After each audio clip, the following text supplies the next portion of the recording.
ओडिशार नुआ सरकार नुआ मुख्यमंत्री कहा ना उपरे सनंद प्रकाश पाई से समय को समस्त अपेक्षा रही जेहेतु आज विधायक दल बैठक बीजेपी बसुची अपराह आउ कि समय पर राजनाथ सिंह एवं भूपेन्द्र यादव जो केंद्रीय पर्यवेक्षक उभय आसी पहुंची सारी Bhupendra Yadav BJP party office रे पहुंची सारे एवं राजनाथ सिंह सेठी खूब शीघ्र पहुंचे भली आलोचना करा जाउची सूचना रही जो बंद लफाफारे कहार ना को नहीं राजनाथ सिंह आसी कहा ना घोषणा करा जाउची ताकू समस्ते अपेक्षा करिसंती तारी भितरे जो प्रक्रिया रही था जेतेबेले भी आमे देखिचे ओडिशार नुआ सरकार नुआ मुख्यमंत्री ये जो व्यग्रता समस्त मन रही कहा ना को ना उपरे केंद्रीय नेतृत्व मोहर मारी तारी भितरे जेकोसी शुभ कार्य जेतेबेले भी आरंभ करा जाय थाए कौन से मांगलिक कार्य आरंभ करा जाय थाए बा ओडिया अस्मिता कथा जेते ओडिशार अस्मिता कथा जेतेबेले आलोचना करा जाय सर्वाग्रे सेठी श्री जगन्नाथ महाप्रभुंकर ना सबुठ आग को आसी थाए आउ जेमिति जो कथा आमे आलोचना करथिले जेकोसी मांगलिक कार्य आरंभ करिबा पूर्वरु महाप्रभु श्री जगन्नाथ को समस्ते निमंत्रण दे था इठी जो नुआ सरकार गठन होगा जाउची नुआ मुख्यमंत्री शपथ नेबे सेइथिपाई महाप्रभु जगन्नाथ को मध्य निमंत्रण दि जाइए नुआ मुख्यमंत्री शपथ ग्रहण उत्सव पाई महाप्रभु श्री जगन्नाथ को ए निमंत्रण पत्र प्रेरण करा जाइए गुआ नड़िया निमंत्रण पत्र दे महाप्रभु का आशीर्वाद नेबा सह बीजेपी तरफरु महाप्रभु को निमंत्रण करा जाइए बीजेपी विधायिका प्रभाती परिडा विधायक आश्रित पट्टनायक एवं पृथ्वीवल्लभ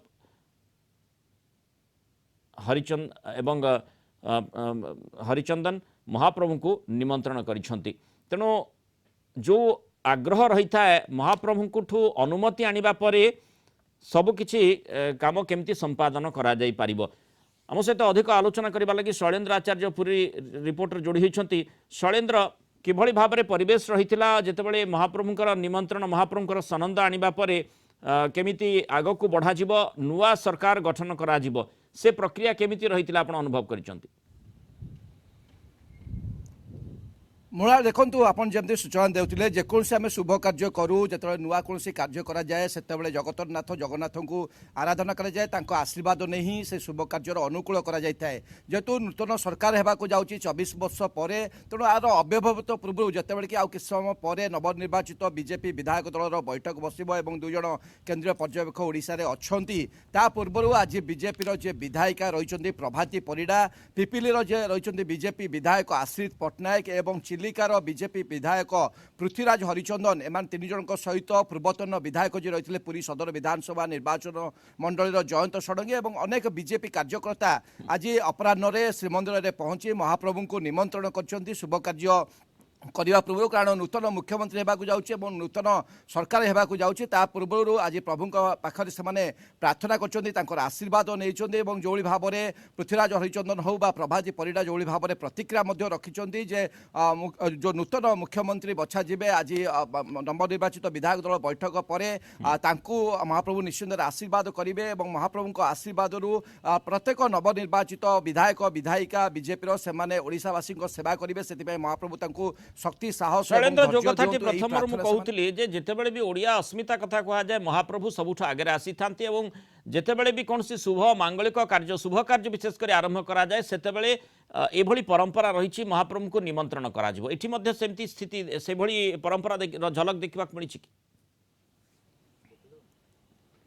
निश्चित भाव में आप देखो चलित निर्वाचन में श्रीमंदिर हो ओडिया अस्मिता यह गोटे प्रसंग पलटिला जो भाव में श्रीमंदिर चारिद्वार खोलिबा हो रत्नभंडार खोलिबा हो आपको लेकिन बीजेपी प्रसंग करथिला आज जेहेतु नवनिर्वाचित विधायक दल बैठक बसिबो आसंता काली शपथ ग्रहण उत्सव प्रधानमंत्री नरेंद्र मोदी जेहेतु निजे आसुचंती ता पूर्व बीजेपी जो नवनिर्वाचित विधायक विधायिका माने से आज पुरी आसी श्रीमंदिर जाई महाप्रभुंकर को निमंत्रण कर निमंत्रण पत्र देथिले गुआ नड़िया देथिले जो भाव में प्रत्येक ओडिया प्रत्येक शुभ कार्य महाप्रभु को लोड़ी थाए आशीर्वाद कामना करता है से भाव में नवनिर्वाचित बीजेपी विधायक विधायिका मैंने महाप्रभु आज आशीर्वाद नहीं नूतन सरकार किभली भाव में ओडावासी भल भाव में सेवा करोडावासी जो आशा आकांक्षा रही है किभली भाव में पूरण कर महाप्रभु पाखे प्रार्थना कर प्रत्येक बीजेपी कर्मी और कर्मकर्ता भितर जो खुशी आनंद उत्साह लगी रही है महाप्रभुंर आशीर्वाद नहीं यात्रा केमती सफल हे से नहीं महाप्रभु निकट प्रार्थना कर धन्यवाद शैलेन्द्र आलोचन आम सहित रही।